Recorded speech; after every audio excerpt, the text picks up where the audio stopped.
Hey everybody, Milton Davis is here, and tonight we're going to continue our historical background exploration of the Changa Safari series. Tonight we're talking about book 6, which is Protector of the Covenant, which is the last book in Changa Safari Volume 2. Now, in this particular book, Changa and his crew have completed their adventure in Yemen, and they're actually sailing to Djibouti and eventually to Abyssinia.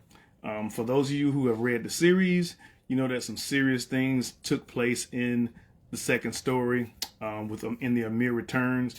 We're not going to spoil it for everybody else, but if you get a chance to read the book, if you haven't gotten to that point yet, you know that's where we are right now. So the history behind book number 6, Protector of the Covenant.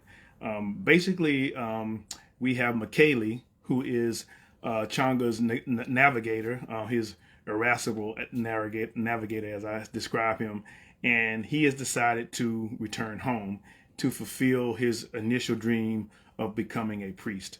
If you want to know more about Michele's background, if you pick up Before the Safari, you can read about him in the story called The Sea Priest.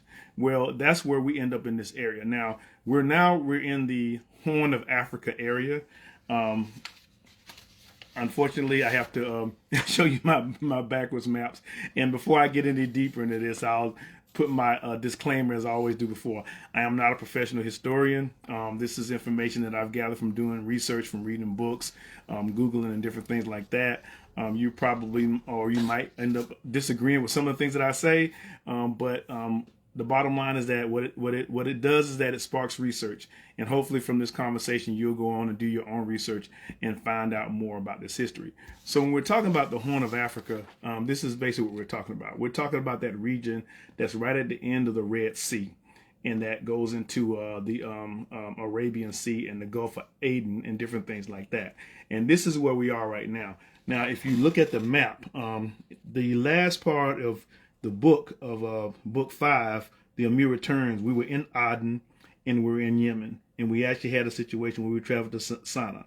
But now we're going from Aden to Djibouti, eventually to Abyssinia. So just to give you a little history about this, Abyssinia, or what we know now as Ethiopia, used to also be known as the Kingdom of Aksum. And Aksum is like was a long-lived civilization, a very important kingdom. During that time period, it was considered one of the four important kingdoms of the world. That area was a very temperate region, so you had a lot of farming, you had a lot of cattle and stuff like that. And also at that time, they had actually access to the Red Sea, so they controlled a lot of the trade within that area, which made them a very powerful kingdom. Another thing about this part of the world, and that what I like to talk about, is that for us who are of African descent, African, from West Africa, we always associate the introduction of Christianity to Africa from Europeans on Western Africa. But the fact of the matter is that Christianity existed in Africa long before then. The kingdom of Aksum, and also I think it was I can't remember the name of it, I think it was Albania. They were the first two kingdoms to actually accept Christianity as a national religion. Matter of fact, Aksum actually accepted it even before Roman controlled Egypt. So Christianity has a long history in East Africa. Eventually evolved and grew from that standpoint. There are other kingdoms there were other Christian kingdoms that existed as well, such as man, I can't even think of the name of it now. And I would have told Nobatai, and the one that I ended up writing about myself, Mercuria.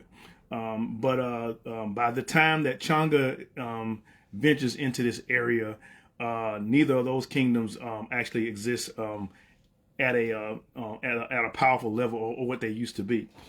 Here's another closer area right here that shows the what we know as Ethiopia and what was actually the Abyssinian kingdom.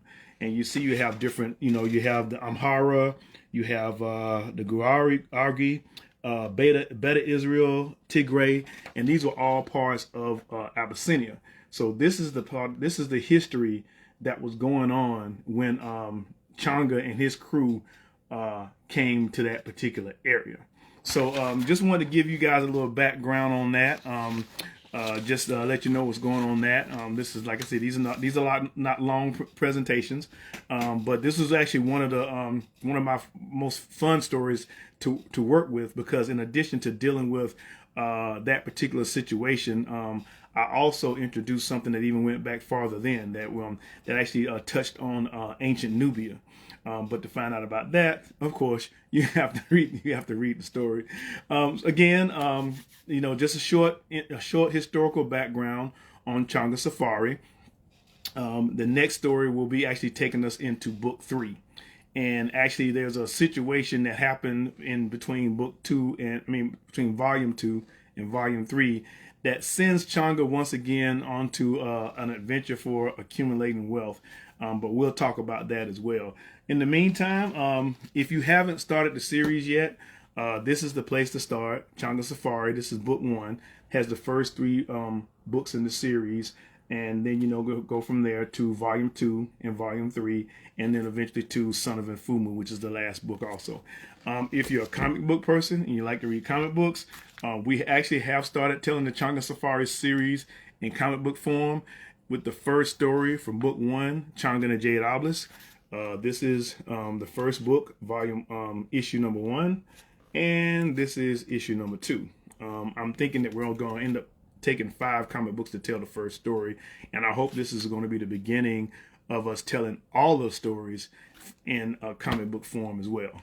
And last but not least, we are working on, and we'll be releasing in December, Changa Safari Special Edition, which will be all the Changa Safari books combined into one volume, with a added extra of a gallery of artwork that I've collected over the years of Changa and his crew and everything like that.